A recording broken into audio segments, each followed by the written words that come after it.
Les cris résonnaient dans la petite rue pavée de Séville, comme un tonnerre qui déchire le ciel andalou. Juliette, les poings serrés, fixait le regard haineux de son père, qui brandissait une valise comme une arme. « Sors d'ici, dépravé !»« Tu n'es plus ma fille » hurla-t-il, et en un instant, la porte claqua derrière elle, la laissant seule sous la pluie battante. Juliette titubait dans les rues étroites, le cœur en miettes, ses vêtements trempés collant à sa peau.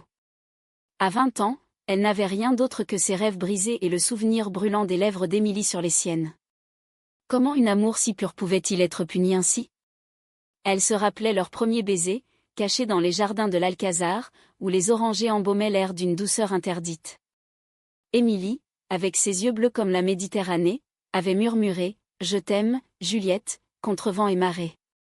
Mais les vents avaient tourné, et les marées les avaient séparés. Séville, cette ville enchanteresse avec ses flamencos passionnés et ses cathédrales gothiques, était devenue un enfer pour elle. Juliette, issue d'une famille conservatrice d'expatriés français installés en Espagne pour affaires, avait toujours su que son orientation serait un scandale. Son père, un marchand de vin prospère, prônait les valeurs traditionnelles, celles des messes dominicales et des mariages arrangés. Émilie, elle, venait d'un milieu plus modeste, fille d'une couturière andalouse et d'un père français, un mélange qui la rendait à la fois fougueuse et mélancolique. Elle s'était rencontrée à l'université, lors d'un cours de littérature française.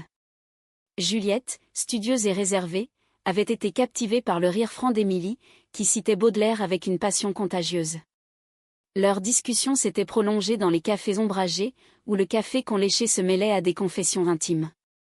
Un soir, sous les étoiles, Émilie avait pris la main de Juliette, « Tu es ma muse, ma lumière. » Et ainsi avait commencé leur histoire, un tourbillon de tendresse volé dans l'ombre des préjugés.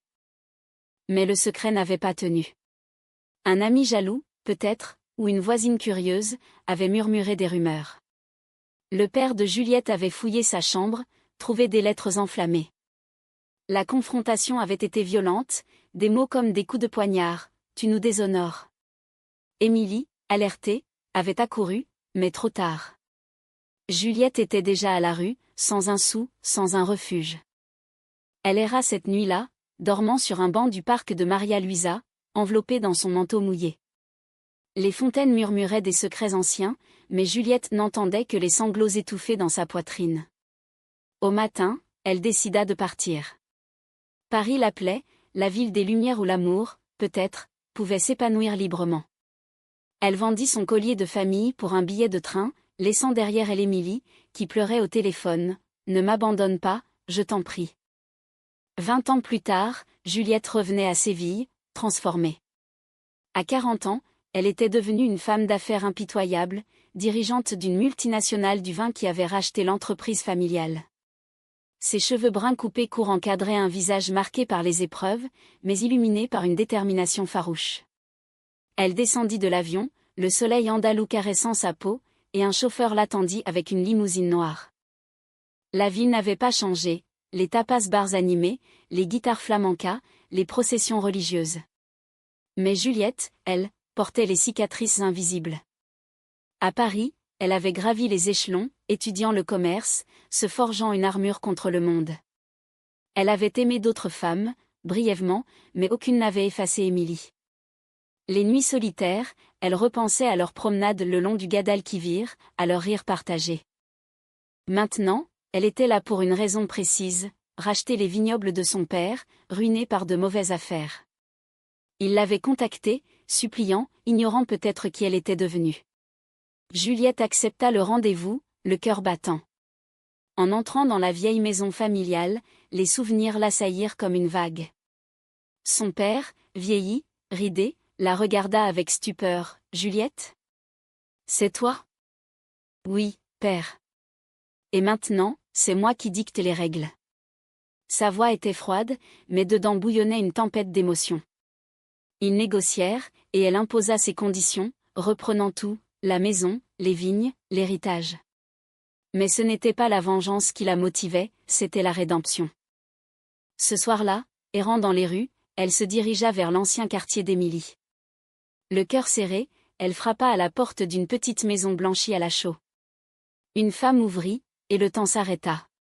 Émilie, toujours belle, avec ses cheveux noirs cascadants, ses yeux bleus inchangés.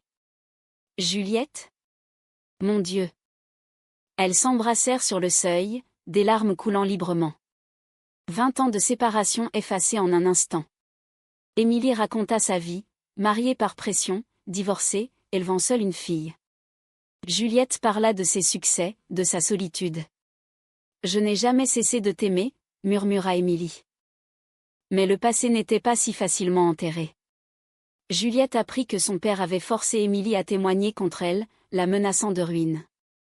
Une trahison profonde, qui avait brisé leur lien. « Je n'avais pas le choix », pleura Émilie. Juliette, blessée, recula. « Comment as-tu pu ?» La nuit fut longue, emplie de discussions houleuses. Juliette arpenta la chambre, revivant la douleur. Émilie, à genoux, implora le pardon. Au lever du soleil, quelque chose se brisa en Juliette, la haine fit place à la compréhension. Nous étions jeunes, terrifiés. Mais maintenant, nous sommes libres. Les jours suivants furent un tourbillon d'émotions. Juliette, installée dans un hôtel luxueux surplombant la Giralda, alternait entre réunions d'affaires et rendez-vous clandestins avec Émilie.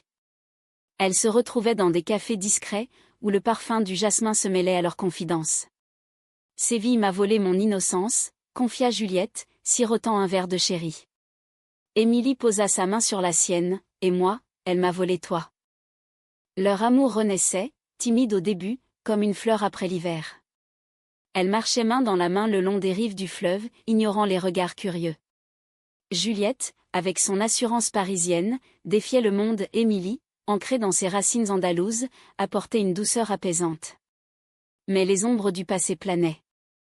Un soir, lors d'un dîner chez Émilie, la fille de celle-ci, Sophia, une adolescente de 17 ans aux yeux vifs, posa des questions.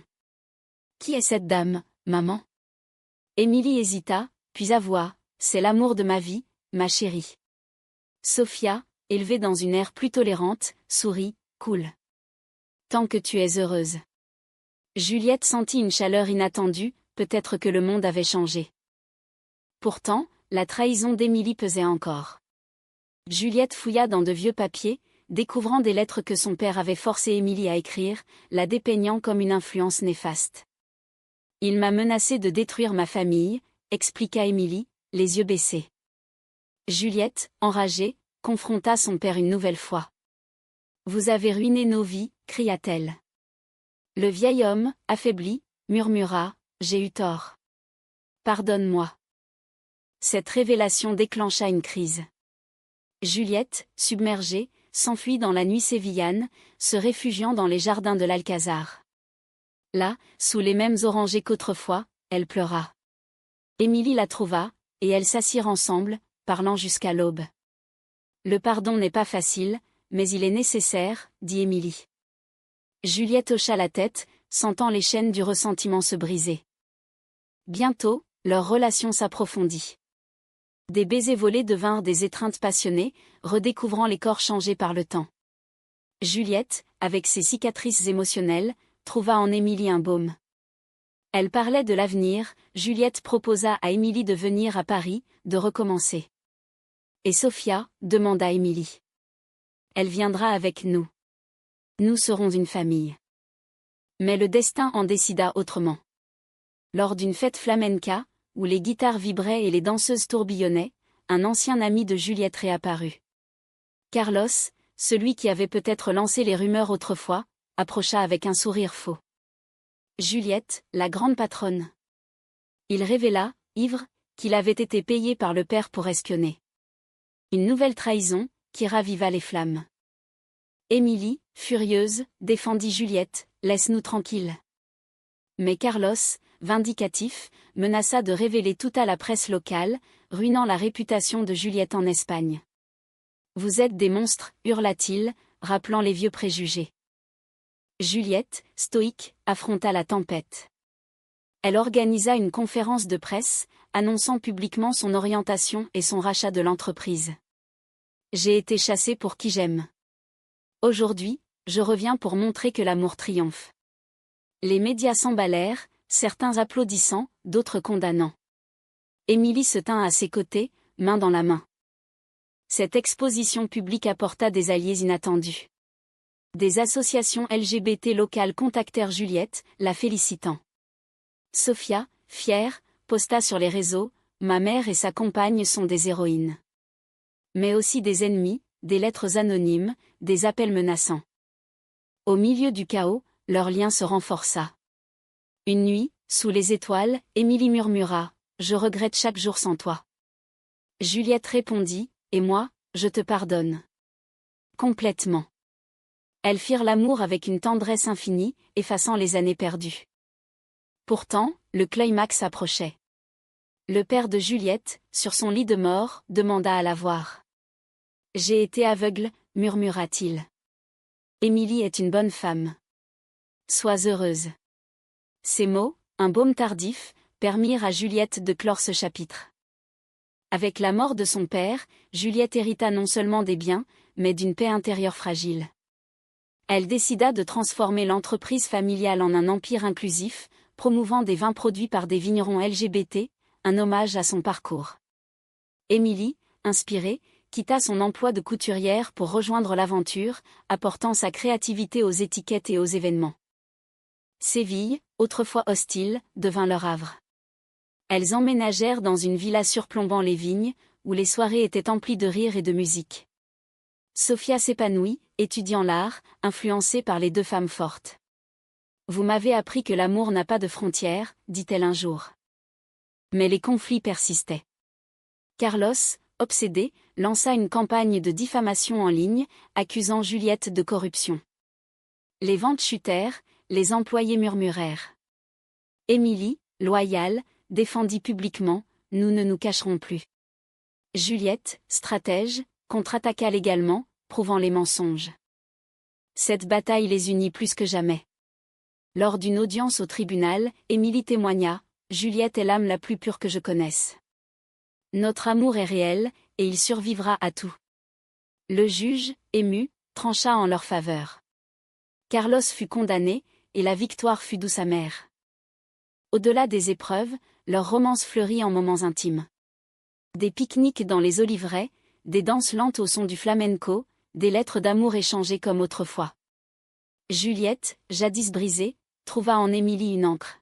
« Tu es mon Espagne, ma France, mon tout, » chuchota-t-elle. Pourtant, une ombre plane, la santé d'Émilie. Des maux de tête persistants révélèrent une tumeur bénigne, opérable mais effrayante. Juliette, paniquée, insista pour les meilleurs médecins à Paris. « Je ne te perdrai pas une seconde fois, » jura-t-elle. L'opération réussit, mais la convalescence fut longue, emplie de tendresse. Durant ces mois, Juliette réfléchit à sa vie. De la jeune fille chassée à la dirigeante puissante, son voyage était un testament de résilience. Elle écrivit un mémoire, Amour interdit en terre andalouse, qui devint un best-seller, inspirant des milliers. Émilie, guérie, proposa « Marions-nous. Ici, à Séville, pour boucler la boucle. » Juliette accepta, les larmes aux yeux. La cérémonie fut simple, dans les jardins de l'Alcazar, entourée d'amis et de Sophia. Des vœux échangés sous les orangers, « Je te choisis, pour l'éternité. » Mais le destin, capricieux, testa leur union. Une offre d'emploi alléchante pour Juliette à New York arriva, promettant plus de pouvoir. « C'est une chance unique, dit-elle. » Émilie, attachée à Séville, hésita, « Et nous ?» Un conflit naquit, des disputes passionnées. Juliette, déchirée, choisit l'amour. Le pouvoir sans toi n'est rien. Elle déclina, renforçant leurs liens. Ensemble, elles étendirent l'entreprise en France, fusionnant leurs mondes. Les années passèrent, leur amour mûrissant comme un bon vin. Sophia partit étudier, mais revenait souvent. Juliette et Émilie, main dans la main, regardaient le coucher de soleil sur les vignes, se remémorant leur saga. 20 ans après son retour, Juliette contemplait Séville depuis sa villa, un empire à ses pieds. À 60 ans, ses cheveux grisonnants, elle dirigeait tout, vignoble, charity pour la communauté LGBT, un legs humanitaire. Émilie, à ses côtés, avec ses rides rieuses, était son pilier. Leur histoire, devenue légende, inspirait les jeunes.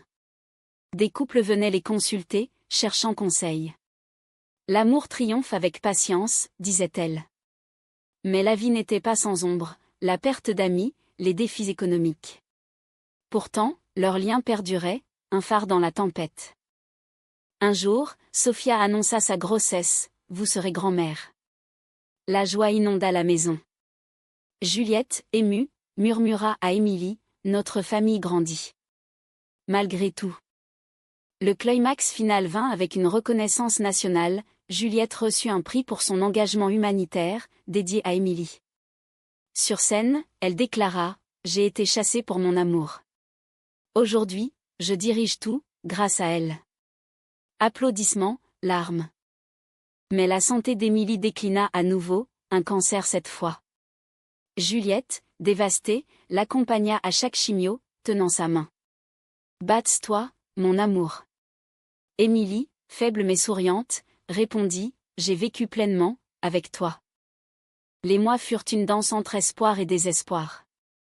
Juliette abandonna les affaires pour être à ses côtés, lisant des poèmes français, rappelant leurs souvenirs.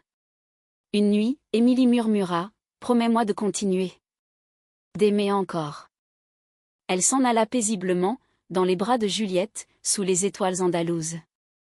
Le deuil fut profond, un vide abyssal. Juliette erra les rues, revivant leur histoire. Mais l'esprit d'Émilie persistait, dans les vignes, dans Sophia, dans l'enfant à naître. Juliette reprit les rênes, transformant leur villa en centre d'accueil pour jeunes LGBT rejetés. « Pour que personne ne subisse ce que j'ai vécu, dit-elle. » Elle trouva du réconfort dans le travail, et même, timidement, une nouvelle amitié avec une femme artiste. Le temps guérit, lentement. À la naissance de sa petite fille, Juliette la berça, voyant les yeux d'Émilie. « Elle vit en nous », murmura-t-elle à Sophia. La fin fut personnellement humaine, pas de happy end hollywoodien, mais une résilience profonde. Juliette, seule mais accomplie, écrivit une suite à son mémoire, « L'amour éternel ». Elle conclut, « J'ai été chassée, mais je suis revenue. » Et l'amour, finalement, dirige tout. Séville, avec ses flamencos et ses cathédrales, devint un symbole de rédemption. Juliette marcha le long du Guadalquivir, sentant la présence d'Émilie. « Merci, mon amour », chuchota-t-elle au vent. Ainsi se termina leur saga, un mélange de douleur et de beauté, rappelant que l'humanité triomphe dans l'acceptation.